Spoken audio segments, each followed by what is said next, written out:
adalah Abu Bakar, dan yang paling tegas dalam menerima dan menerapkan agama Allah adalah Umar.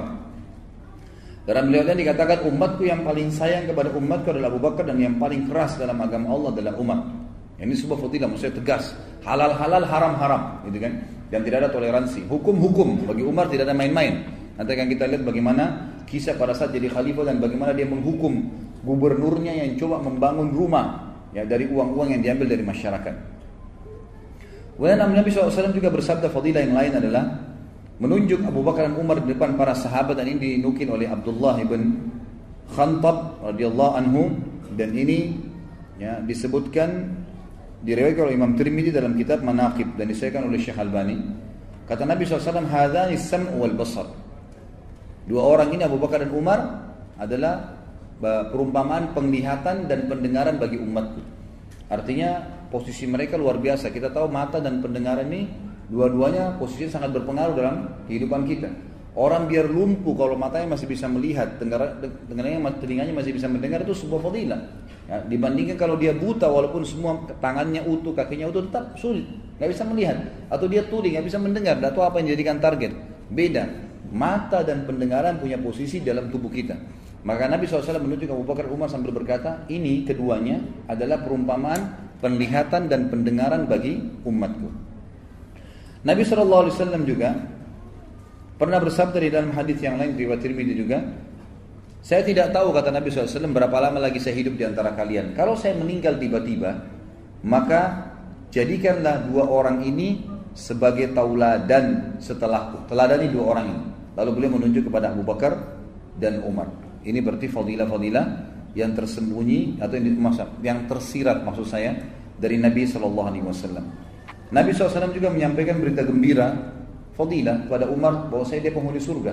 Sebagaimana hadis yang masyhur yang kita sudah tahu sama-sama tentunya, ini hadis riwayat Tirmidzi ya. Nabi SAW menyebutkan 10 orang yang masuk surga.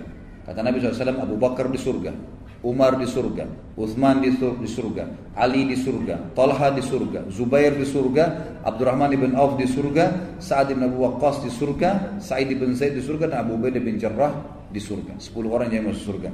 Maka di sini masuk Umar radhiyallahu anhum.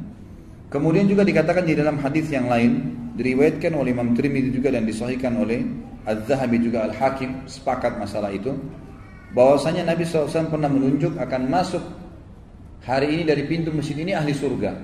Maka masuklah Abu Bakar. Kemudian Nabi SAW mengatakan lagi akan masuk setelah dia penghuni surga. Lalu masuklah Umar bin Khattab radhiyallahu anhu. Nabi SAW juga bersabda dalam hadis yang lain, ini fadilah yang sangat banyak, riwayat Tirmidzi juga dan disahihkan oleh Ibnu Hibban dalam Sahih Jami'. Kata Nabi SAW, aku diperlihatkan masuk ke dalam surga, dan aku melihat sebuah istana yang dihiasi dengan emas. Maka aku berkata kepada Jibril, milik siapa istana ini? Maka Jibril berkata, ini milik seorang anak muda dari Quraisy. Kata Nabi SAW, aku pun mengira itu adalah aku, karena anak muda dari Quraisy. Maka aku berkata, siapakah dia? Jibril berkata, Umar bin Khattab. Ini berarti fadilah Umar. Umar sudah memiliki surga sementara dia masih hidup di dunia. Kemudian dalam hadis yang lain, kata Nabi SAW, sementara saya lagi tidur, dan ini hadis diriwayatkan oleh Imam Muslim, sementara saya tidur, Imam Bukhari dan Imam Muslim ya, maka diperlihatkan kepada saya surga. Lalu saya melihat seorang wanita sedang berwudu di samping ya istana itu, lagi berwudu. Maka saya berkata, milik siapa istana ini? Kepada Jibril. Jibril berkata, milik Umar. Maka aku pun segera mengalihkan pandangan mataku karena aku khawatir, karena aku mengingat cemburunya Umar. Jadi Umar sangat cemburu, besar sekali cemburuannya terhadap keluarganya, istrinya. Allah memang perintahkan untuk jaga gitu. Maka saya pun mengalihkan pandangan saya. Waktu Umar dengar, Umar pun menangis sambil berkata, ya Rasulullah, apakah layak saya bercemburu dengan anda atau merasa cemburu dengan anda? Ya, jadi ini juga sebuah fadilah. Umar bin Khattab punya iman yang tidak terhitung, saudaraku. Keyakinannya kepada Allah Subhanahu wa taala. Dan ini dikatakan oleh Nabi SAW dalam banyak hadis. Di antaranya Abdullah bin Hisham berkata, ia berkata, kami bersama Nabi SAW sedang menggandeng tangan Umar. Umar berkata kepada Nabi SAW, wahai Rasulullah, sungguh engkau lebih aku cintai dari apapun kecuali diriku sendiri. Kata Nabi SAW, demi zat yang di ubun-ubunku di tangannya, tidak bisa hai Umar, sampai engkau mencintai aku melebihi dirimu sendiri. Artinya sampai semua yang aku perintahkan walaupun kau tidak senang, kau terima. Maka Umar bin Khattab sekejap langsung mengatakan, sekarang ya Rasulullah, aku mencintai anda melebihi ya diriku sendiri. Maka Nabi SAW mengatakan, sekarang wahai Umar. Kemudian dalam hadis yang lain, Umar bin Khattab, ini kedudukan masalah imannya Umar ya, bagaimana Umar dengan imannya. Umar bin Khattab pernah berkata, ya, ini sebagian ahli hadis mengatakan pada saat di atas mimbar, ada yang lain mengatakan pada saat di majelisnya. Dia berkata, man qalla haya'uhu qalla wara'uhu, wa man qalla wara'uhu mata qalbuh. Ini ya, disebutkan di dalam kitab Makarimul Akhlaq punyanya Ibnu Abi Dunya ya, dengan sanad yang sahih. Dikatakan siapa yang sedikit rasa malunya, kata Umar, sedikit pula kebersihan hatinya. Dan siapa yang sedikit kebersihan hatinya, niscaya hatinya akan mati. Niscaya hatinya akan mati. Jadi bagaimana Umar bin Khattab selalu menjaga hatinya dalam keimanan, supaya memang terjaga dengan amal soleh, jadi tidak rusak.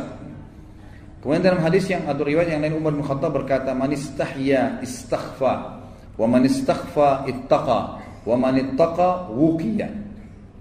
Barang siapa yang merasa malu dengan Allah SWT, dia akan bersembunyi ya, atau menyembunyikan amalnya. Barang siapa yang bersembunyi, menyembunyikan amal solehnya, dia akan bertakwa, pasti dia akan patuh pada Allah. Dan barang siapa yang bertakwa, dia pasti akan dilindungi oleh Allah Subhanahu wa ta'ala. Umar bin Khattab pernah dimimpi oleh Nabi SAW memiliki kedudukan yang tinggi dalam agama ini, terutama dalam masalah ilmunya. Dalam hadis yang sahih riwayat Bukhari dan Imam Muslim, juga Imam Tirmidzi menyebutkannya, Nabi SAW bersabda, saya langsung baca terjemahannya saja. Di dalam mimpi aku melihat orang-orang dihadapkan kepadaku dan mereka memakai pakaian. Di antara pakaian itu ada yang sampai di dada, ada yang pakaiannya sampai ya kurang lebih dari itu, ke lehernya. Lalu Umar dihadapkan kepadaku sementara dia seret ya pakaiannya yang panjang. Lalu para sahabat mengatakan, apa yang anda takwilkan ya Rasulullah? Kata beliau, agama atau ilmu. Umar bin Khattab memiliki agama yang sangat luar biasa gitu, ilmunya sangat luas. Berhubungan dengan masalah ilmu dan fikih Umar, cukup banyak contoh-contoh diangkat oleh beliau di sini. Di antaranya adalah beliau mengatakan, atau kata Nabi SAW, aku bermimpi, di dalam hadis riwayat Bukhari, Muslim dan Tirmidzi, minum susu sampai aku melihat hilangnya dahaga keluar dari kukuku atau kuku-kukuku. Kemudian aku memberikannya kepada Umar. Maka mereka para sahabat bersabda, apa takwilnya ya Rasulullah? Kata Nabi SAW, ilmu. Artinya Umar bin Khattab akan memiliki ilmu yang sangat luas berhubungan dengan agama ini. Dan ada riwayat lain, pada saat Umar bin Khattab menjadi khalifah, sempat ada orang-orang Yahudi datang kepada Nabi Umar bin Khattab dan berkata, wahai Amirul Mukminin. Ya, orang Yahudi berkata, kalau ada satu ayat dalam kitab kalian, Al-Quran, kalau turun pada kami orang Yahudi, pasti kami jadikan hari turunnya itu hari raya. Maka kata Umar, ayat yang mana hai Yahudi? Kata Yahudi, al-yawma akmaltu lakum dinakum. Kalau ayat itu turun pada kami akan jadikan hari raya. Kata Umar bin Khattab, kami tidak akan jadikan hari raya, tapi saya betul-betul mengetahui di mana ayat itu turun, kapan turun kepada Nabi SAW, gitu kan? Dan siapa saja yang hadir pada saat itu. Maka Nabi Umar bin Khattab mengatakan turun di haji Nabi SAW ya di hari Jumat, tepatnya turun pada Nabi SAW di Arafah pada saat itu. Dan pada saat itu kami sedang wukuf bersama Nabi Sallallahu Alaihi Wasallam. Umar bin Khattab pernah punya wasiat, dinukil oleh penulis buku, yang sangat mulia untuk para pemimpin, orang-orang yang mau memimpin. Beliau sering mengatakan, tafakkahu qabla an tusawwadu. Beliau mengatakan yang artinya, hendaklah kalian bertafakkuh, mendalami ilmu agama sebelum kalian memimpin. Dan ini kalimat yang jarang sekali ditangkap oleh banyak pemimpin-pemimpin kita sekarang. Mereka menganggap menjadi pemimpin tidak perlu lagi belajar. Malu, aib kalau ada seorang presiden dulu dalam majelis ilmu ulama. Padahal di zaman Nabi SAW, di zaman para sahabat, yang itu tidak malu bagi mereka untuk bergabung dalam majelis ilmu kalau memang ada orang yang lebih pintar dari mereka. Di sini dikatakan Al-Hafidh, ya, Al-Hafidh maksudnya Ibnu Hajar dalam kitab Fathul Bari, maksud Umar ialah bahwa kepemimpinan terkadang bisa menjadi penghalang untuk bertafaqquh fid din atau mempelajari agama ini, karena kesombongan dan kedudukan dapat menghalangi seseorang pemimpin untuk duduk bersama para pencari ilmu. Maka Umar bin Khattab menitikberatkan seorang pemimpin wajib untuk bisa ya belajar ilmu agama. Kita juga sudah tahu hadis Nabi SAW yang masyhur ya, akan datang setelahku nanti ya'ti min ba'di umara'u sufaha. Hadis sahih riwayat Al-Hakim. Akan datang setelahku nanti pemimpin-pemimpin yang umara sufaha. Sufaha ini jamak daripada safi, dan artinya bahasa Indonesia safi ini kalau orang Arab ucapkan adalah orang yang bodoh sekali. Kalau orang cuma bodoh biasa jahal, masih ada pintarnya. Tapi kalau orang bodoh nggak ada yang ditahu sama sekali, namanya safi. Kata Nabi SAW akan datang setelahku pemimpin yang sufaha, super bodoh, gitu kan? Siapa mereka? Pemimpin ini kata Nabi SAW, umara'u la yahtaduna bihadi wa la yastaduna bisunnati. Pemimpin yang tidak pernah mengambil petunjuk dariku dan tidak pernah mengikuti sunnahku. Artinya tidak pernah belajar agama. Nah, ini yang Umar bin Khattab ingin ditiberatkan kepada kita. Contoh yang lain fikihnya Umar dalam memahami ilmu agama.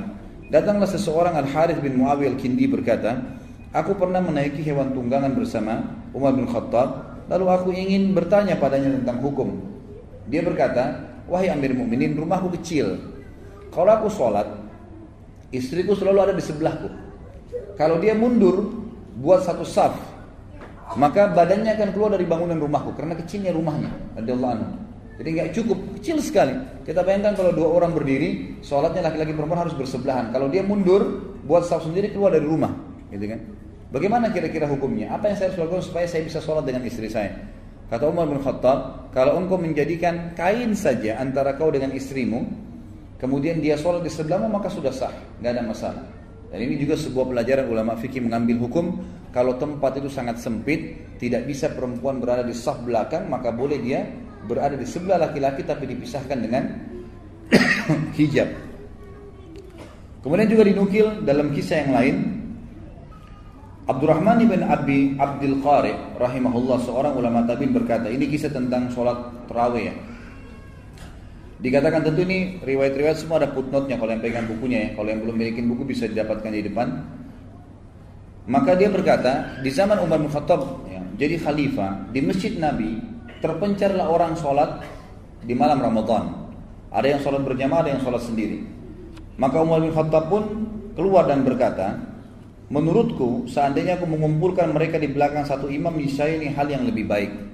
Dan ini tentunya diriwayatkan ya, oleh Imam Bukhari dalam kitab As-Sahih.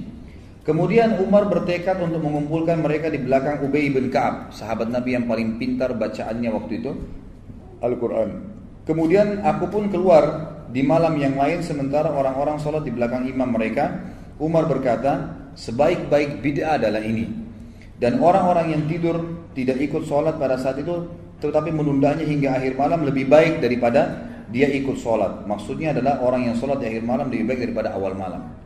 Hadis ini sebagaimana saya katakan diriwayatkan Imam Bukhari. Dan sedikit saya ingin diberatkan, banyak orang yang melakukan perbuatan bid'ah sekarang, mereka mengambil dari perkataan Umar bin Khattab ini. Mereka mengatakan, Umar sendiri bilang, ni'ma bid'ah hadhihi, sebaik-baik bid'ah yang ini, gitu kan? Padahal di sini ulama hadis mengatakan Umar bin Khattab adalah orang yang paling tegas dengan masalah bid'ah. Ya, dan beliau di sini mengucapkan kata-kata bid'ah. Sebaik-baik bid'ah ini adalah perbuatan yang saya lakukan ini memang sholat berjamaah tidak dilakukan oleh Nabi SAW sampai akhir Ramadan, gitu kan? Tapi Nabi SAW pernah berjamaah dengan para sahabatnya. Maka beliau mengatakan kalau ini dianggap bid'ah, maka ini sebaik-baik bid'ah, gitu kan? Padahal sebenarnya itu bukan bid'ah yang beliau maksudkan, karena beliau bukan mengarang-arang. Makanya di sini dinukil oleh Al-Hafidh ya, Ibnu Hajar dalam Sahih Bukhari, beliau mengatakan Ibnu Tin dan selainnya berkata, Umar mengambil kesimpulan demikian dari persetujuan Nabi SAW terhadap orang-orang yang bermakmum kepada beliau untuk beberapa malam. Sekalipun Nabi SAW tidak menyukai hal itu untuk mereka, namun hal itu karena kekhawatiran beliau terhadap diwajibkannya sholat malam atas mereka. Ketika Nabi SAW sudah wafat, kekhawatiran itu tidak terwujud. Maka pada saat Umar bin Khattab memilih hal itu karena perbedaan menyebabkan perpecahan kalimat. Maka Umar bin Khattab pun melakukannya bukan perbuatan baru, tapi perbuatan yang pernah dilakukan oleh Nabi SAW sebelumnya. Jadi ini bukan bid'ah, dan ulama sepakat mengatakan orang kalau faham bahasa Arab, maka yang dimaksud dengan nikmah bid'ah adalah bid'ah secara etimologi, secara bahasa. Artinya perbuatan baru yang sekarang dikerjakan tapi memang sudah ada dasarnya dari Nabi SAW. Bukan tidak ada dasarnya, ada dasarnya. Kalau bid'ah yang mungkar yang dilarang adalah bid'ah yang tidak pernah Nabi SAW contohkan sama sekali.